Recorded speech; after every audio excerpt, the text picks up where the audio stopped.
this person is a monster. It's a subhuman. This person doesn't think like you and I do. This person is not going to make sense. Welcome to Jonbenét Ramsey Sketchy Details Part 11. This video, as well as every video in the Jonbenét Ramsey Sketchy Details series, are intended for educational purposes only. Now, before I continue with the list, I want to make a correction of the second to last number on Part 7. The correction I made was in the original Part 8 that I deleted, so here is the correction. So in the second to last number that I tell you guys about in Part 7, I talk about how I accidentally say that their Charlevoix, Michigan house was only 11 miles away from where they buried Jonbenét. I had meant to say that their Atlanta house was only 11 miles away from her grave. Obviously, Michigan is way more than 11 miles away from Georgia. So my apologies on that, but these people have a lot of houses. So for number 62, we're going to talk about Gloria Vanderbilt again. This is the other art piece of hers that I was telling you guys about in the last video. This piece is one of from her collection that she titled Dream Boxes. They're all encased in acrylic cases. As you can tell, it says Jonbenét's name on the left. Now, why would an aristocrat from New York make an art piece based off of Jonbenét? Well, in staying with the true nature of this series, let's take a small look at Gloria's past. So, as a child, Gloria's aunt accused Gloria's mother of being unfit as a parent and neglectful of Gloria. Due to the Vanderbilt's wealth, the trial at the time was deemed the trial of the century. Fast forward to Gloria as an adult, and she now has two young sons, Carter, the eldest, and Cooper, the youngest. At the tender age of just 23, Carter killed himself. He did so by jumping out the window of the 14th floor in one of their New York high-rise penthouses. Rumors quickly spread of Gloria's potential involvement in Carter's death due to Gloria being in the room with Carter when he jumped. Now, before we talk any more about that, I find it relevant to take a quick look at Gloria's choice of interior decorating. So this is a picture of Gloria with her two boys, and I want you to take a little side note of the checkered wallpaper, but we're going to zoom in on the art piece that is above her head, and we're going to discuss that. Now, whether or not this is one of Gloria's art pieces, I am not certain, but to me, this looks like a mockery of a popular Catholic imagery, and to me, it looks like that there is Jesus in a fiery sacrifice in the middle. This is another room in one of her penthouses, and this is what she deemed or coined the patchwork quilt print that she insisted on having throughout the entirety of this penthouse. As you can tell, it's very busy, it's very ugly, and it's very crowded and sectionalized. It's very broken patterns everywhere. A close associate of Gloria once was quoted as saying in an interview that every bit of Gloria's life had to be minced and diced with pattern and color, that she was driven mad with rabies when she would see a solid color. Everything in her life had to be multicolored patterns and broken patterns everywhere. I think that's because Gloria herself had a fractured mind. And I think that she made the Jonbenét art piece either because she could tell from watching the news and stuff, she could tell and read behind the smoke and mirrors, and she knew what happened to Jonbenét, or at the very most, like at the worst end of the spectrum, she could have been watching, or she could have known that it was going to happen. You know what I mean? This industry, this group is very, very big, and she was still alive in 1996, obviously, if she made this art piece, so that's her little connection to this case. I know it's not a very big connection, but it's still worth noting, I feel, especially when we're talking about Patsy and her broken mentality. And the last little bit of information on Gloria is her youngest son, Cooper, ended up joining the CIA before becoming a CNN news anchor that we all know as Anderson Cooper.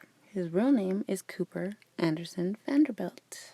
So for number 63, we're going to talk about the mystery behind, is it 2 Kim Archuletas or 1 Kim Archuleta? As we all know, John's pilot's wife's name was Kim Archuleta.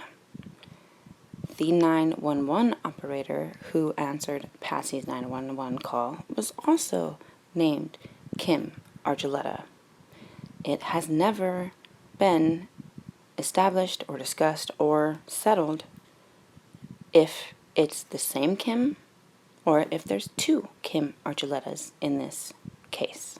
According to the 911 operator, Kim Archuleta, she was never ever questioned by police, though she was put under a gag order. And according to the pilot's wife, Kim Archuleta, John Ramsey and Patsy Ramsey sent them numerous boxes of stuff to store for them in the hangar once the murder of Jonbenét happened, and one of those boxes was full of Christmas decorations, which I thought was kind of odd, but one of the boxes helped confirm what I said about Pam and Pam's raid on Jonbenét's bedding, because Kim Archuleta, the pilot's wife, Kim Archuleta, said that in one of these stored boxes was Jonbenét's bedding. So in video 8, I believe it's 8, I talk about how John claims that he had to sell his plane. Well, to us, having to sell your plane usually means you exchanged it for money from somebody that, you probably didn't know. That's not what happened. He gave it to the pilot. I can't remember his name, whatever Archuleta. He gave it to him as a sort of payment. And now it's not, clarified if it's for back payment or for payment of keeping his mouth shut about the boxes that the Ramseys were having him store inside the hangar. Either way, the pilot's wife, Kim Archuleta, would cite that his involvement with helping the Ramseys in the days and months and weeks after Jonbenét's murder is what started the downfall of her marriage and why they got a divorce. So for 64, I think I want to briefly talk about Burke Ramsey's Dr. Phil appearance. So everybody was saying that his smile was super creepy and his demeanor was offensive. And I agree, but I have reasons, different reasons maybe, than other people might. So his smile to me is an extremely uncomfortable smile. I catch myself sometimes in new social settings keeping the smile on my face for longer than necessary, and it's a sort of nervous tic, if you will. So that, and his overall just awkwardness, his traumatized staring eyes and his smile, I feel are because of his own issues of what happened when he was younger and the fact that he himself was abused. And when you're an abused child who is one of 2 abused children and one of those children die, you are more than likely going to be scared to death and scared with the threat of death if you say anything about what was happening to you guys. However, as far as his answers go, I think his answers show clear enjoyment of the fact that Jonbenet is not around and contentment with the fact that he now is the center of the parents' attention. When he was asked, "Did you kill Jonbenet?" his answer about, "Where's the evidence? Show me the evidence," is very, very cocky. And gave off the impression to me that because of him witnessing for so many years what his father and mother got away with because of this evidence, quote unquote, whether it be real or staged evidence, just made me think that that's what he was kind of referencing. Like, look, like, where's the evidence? We already made sure of that back when it happened, you know? But I think, I mean, from the very beginning, from her memorial service on, signs of extreme happiness in Burke were being shown. It was clear that he loved the fact that she was no longer around to steal the spotlight from him all the time. Come on, she had the way bigger bedroom that had the actual balcony. Why didn't he get it? Like, he's the oldest. Like, for a fact, that was probably an argument, or at least a problem for him when they moved into the Boulder house, was that he was getting one of the smaller bedrooms. And then look at all the Christmas newsletters that Patsy would write. Always boasting and like saying specific details about what JonBenét achieved, but then like rushing and briefly going over Burke's achievements. Like, oh yeah, he's good at math, and he's still doing football, and oh yeah, he's the tallest out of all of them right now. Like, and Burke's not a dumb kid. He's gonna realize that, like, oh, my achievements aren't that worthy in my parents' eyes. And interesting little fact, we've never seen John Ramsey cry over JonBenét, and we've never seen Burke cry over JonBenét.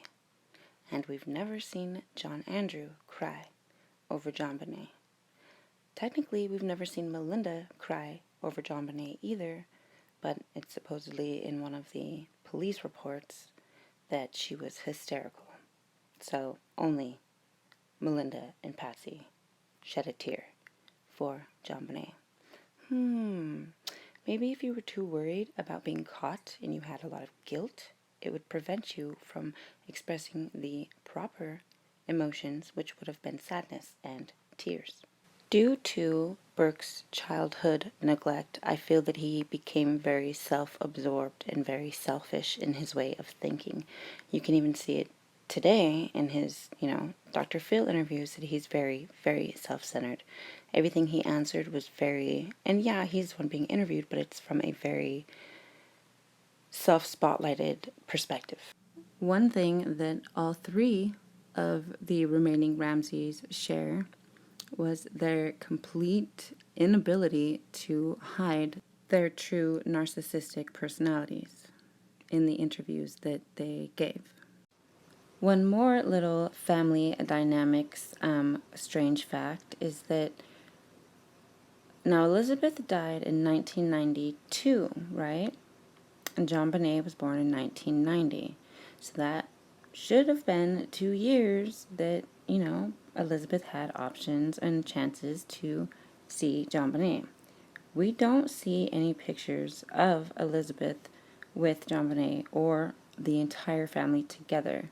Like, we have them with everybody except for Elizabeth, so we don't have any when she was alive with JonBenét as well. I think that's kind of strange. There's one that they say is her holding JonBenét as a baby, but we don't know that JonBenét is a baby, and that's the only one, so that's really weird to me, I think.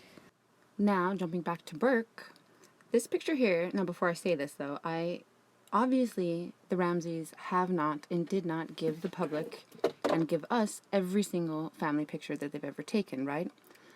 But out of the ones that we've been given, that we have access to, this is the only family picture of Burke Ramsey by himself. If you do a Google search, you'll see that there's a bunch of little pictures of him, but if you do enough searching, you'll see that they are just crops of pictures of him and JonBenét.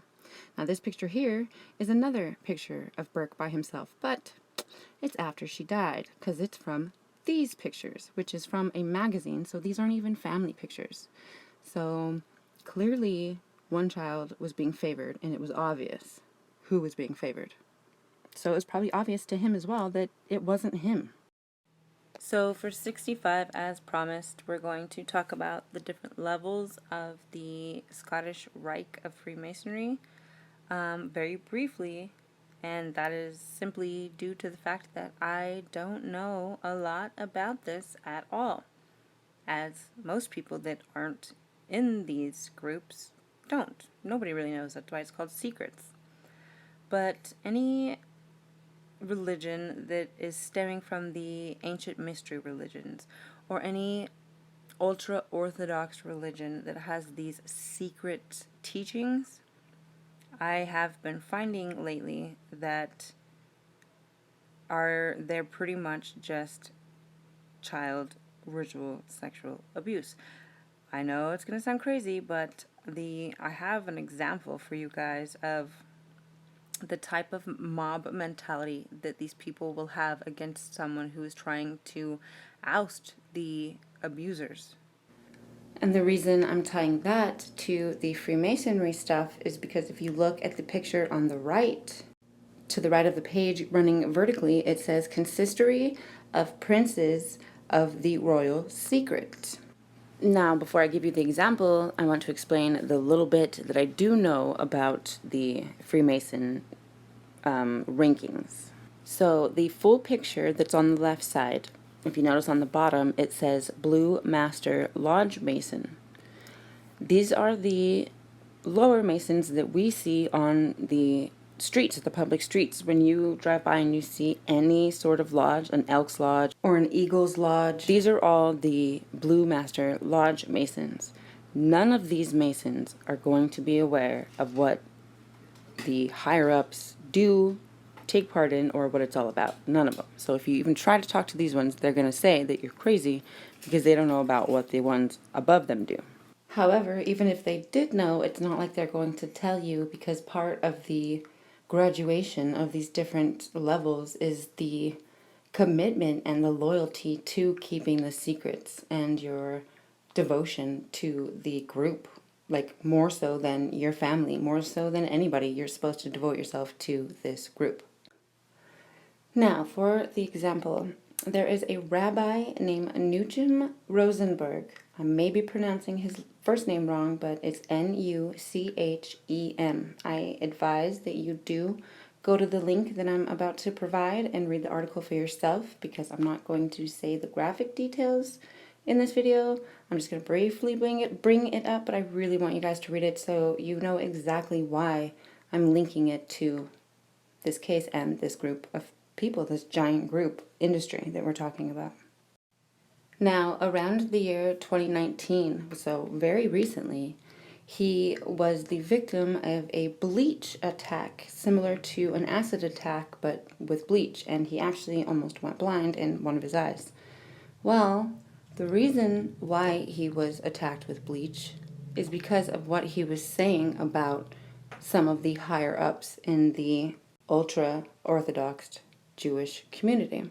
Even before, which, was a couple years before 2019, but even before that, so 7 years before 2019, he was already blogging and trying to advocate for sexual abuse victims within the ultra-Orthodox Jewish community, because it was something that is very frowned upon to talk about, but he was already starting to speak out against it and advocate for victims of it before he witnessed what he witnessed, which led to his bleach attack.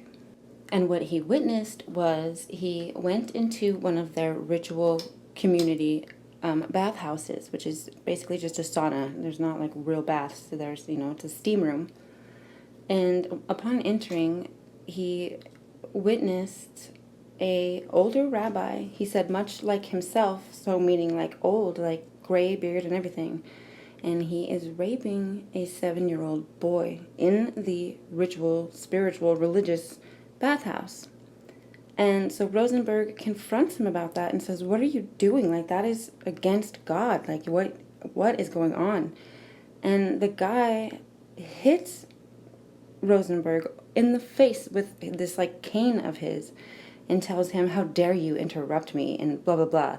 And then within 1 week of him confronting that guy, everyone around him within that ultra-Orthodox community was ostracizing him and attacking him verbally, and even telling other people that he wasn't allowed in certain synagogues, and just turning their back against him and telling their children to speak out about him and say that he's a bad guy now. And it's like all he's trying to do is advocate for the very children that these people are denying can and have the ability to be abused by people in authority figures, right?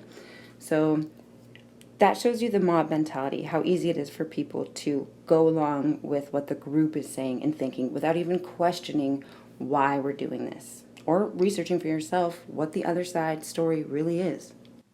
And so for Rosenberg's story, it's religion that is driving this mentality of, oh my God, that can't happen in this community to those people, right? The same thing that was going on with the Ramseys, but for the Ramseys, it was what? Their financial status, their money, how wealthy they were. That's what was preventing people from believing that they were able and capable of doing something like that to their own child. Quick little correction, I must have read the article wrong, but this article was written in 2013. So all of everything that happened to Rabbi Rosenberg, including the bleach attack, were before 2019. I believe what I read was that the perpetrator who threw the bleach at him was arrested in 2019.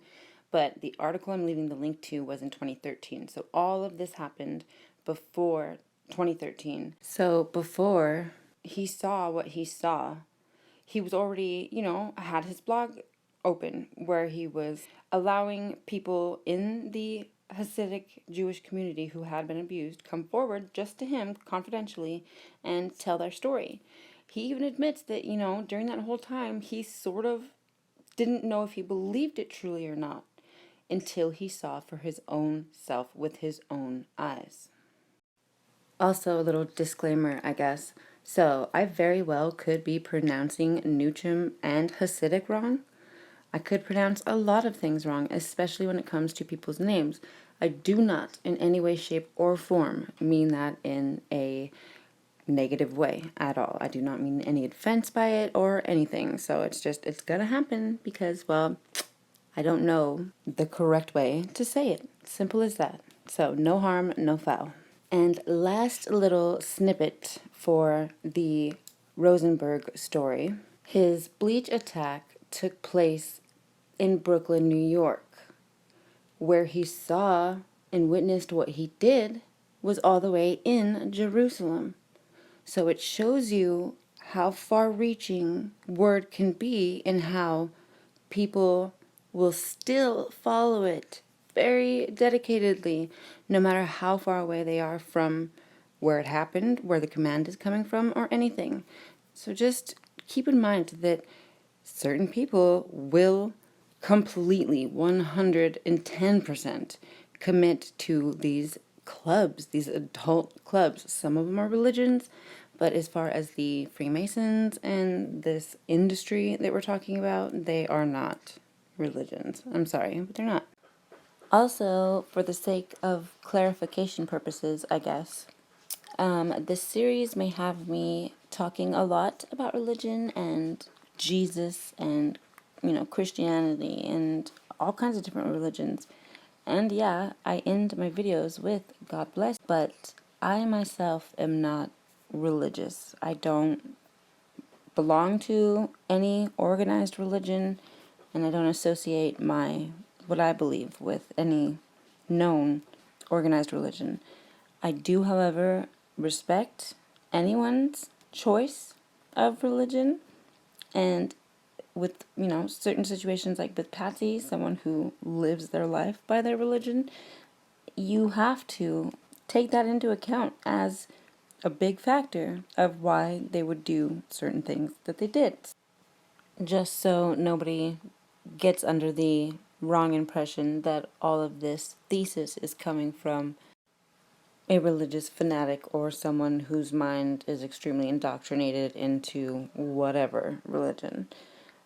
Just to clarify that, I guess. But I'm also not an atheist. Obviously, if I end my videos with God bless, I just, we human beings were put here for a reason, by something. We're not just a mistake, so that's pretty much as much of what I believe that I like to share with people.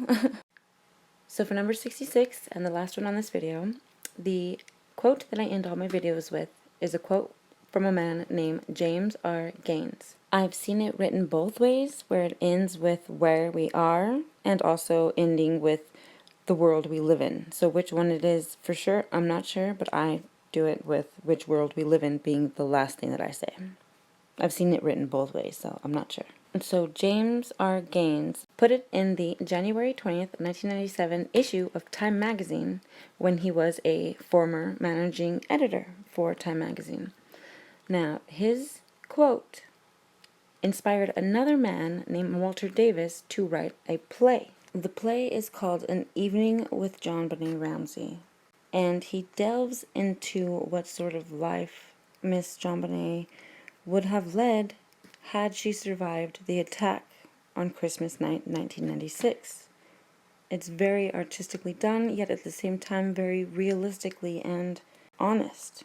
And I advise people to read the synopsis. He's not performing it anymore. It was a small play, but I do believe that you can get the synopsis on it still. So go check that out for sure. Evil on this scale is impossible to comprehend. To know who murdered JonBenét Ramsey would be to know what world we live in, where we are.